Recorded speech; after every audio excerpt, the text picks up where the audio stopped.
Hello అందరికీ welcome to my channel. ఈరోజు Sunday సందర్భంగా ఈరోజు ఏం టిఫిన్ చేయాలి అంటే ఇడ్లీ పిండి ఉందిగా బోండా వేసేయమన్నారండి. ఇంకా సరే అని బోండా కోసం ప్రిపరేషన్ తయారైపోయింది. నేను మైదా వాడకుండా ఇక్కడ కొంచెం గోధుమ పిండి వాడానండి.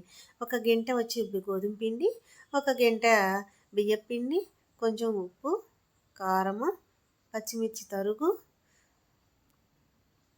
జీలకర్ర, కరివేపాకు సన్నగా తరిగి అది కూడా వేసానండి. ఒక గుప్పెడు కరివేపాకు వేస్తే చాలా బాగుంటుందండి. నేను ఇక్కడ ఉల్లిపాయ వాడలేదండి. ఉల్లిపాయ ఎందుకు వాడలేదు అంటే బోండాలు పెద్ద సైజులో వస్తాయండి ఉల్లిపాయలు వేస్తే. అందుకని మాకు చిట్టి చిట్టి బోండాలు రోడ్డు సైడ్ వేసే బోండాలలాగా ఉండాలన్నారని చెప్పి వేయలేదండి. ఇంకా పిండిని బాగా కలపండి. 2, 3 సార్లు బాగా కలిపి మర్దన చేసి ఒక పావుగంట దాకా దాన్ని కదపకుండా సరైన కన్సిస్టెన్సీలో కలుపుకోండి. తినే సోడా కూడా వేయండి. కరెక్ట్గా కన్సిస్టెన్సీ వేస్తే బోండాలు చూస్తున్నారు కదా ఎలా వస్తున్నాయో, అలా చిన్ని చిన్ని బోండాలు కంటికి ఇంపుగా ఉంటాయండి. మనకి రోడ్డు సైడ్న వేస్తున్నప్పుడు కూడా మనకి ఆగి తినాలనిపిస్తుంది. కానీ మనం ఇంట్లోనే వేసుకుంటే అందరికీ వస్తాయి, అందరూ తినచ్చు, హ్యాపీగా ఉంటుంది. అందుకని చెప్పి ఇంట్లోనే ప్రిపరేషన్ తయారు చేస్తున్నాను. ఇలా ఇడ్లీ పిండితో బోండా వేసుకోవచ్చండి. అట్లాగే అట్టుపిండితో కూడా వేసుకుంటారండి బోండాలు. చూసారుగా ఎంత చిన్న చిన్న బోండాలు ఎంత అందంగా ఉన్నాయో. ఇంకా దీనిలోకి పుట్నాల చట్నీ చేసుకోవచ్చు, పీనట్ చట్నీ చేసుకోవచ్చు, టమాటా చట్నీ చేసుకోవచ్చు, ఏదైనా చేసుకోవచ్చండి. నేనైతే ఇవాళ సింపుల్గా అయిపోతుందని చెప్పి ఇట్లా బోండా ప్రిపరేషన్ చేశాను.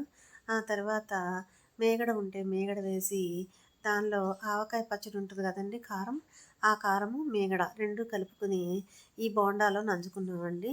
అది కూడా చాలా బాగుంటుందండి. మీరు కూడా ఒకసారి ట్రై చేస్తే మీకు కూడా దాని టేస్ట్ ఎలా ఉంటుందో మీకు అర్థమవుతుంది. ఒకసారి ట్రై చేస్తారు కదా మీరు కూడా.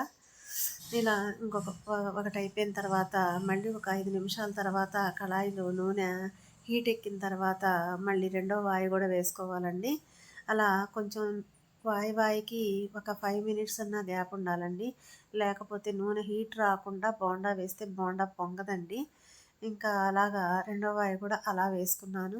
చూసారు కదా చిట్టి చిట్టి బోండాలు ఎంత గుండ్రంగా వస్తున్నాయో. ఆ బోండా వేయడం కూడా రావాలండి మనకి. ఇంకా నేనైతే ఐరన్ కళాయే వాడుతున్నానండి. రాతింటి కళాయి కూడా వాడతాను కానీ చాలా తక్కువ అండి, రేర్ కేసు. ఎక్కువ ఐరన్ కళాయినే యూజ్ చేస్తాను. ఇది 40 ఏళ్ళ నాటి కళాయి అండి.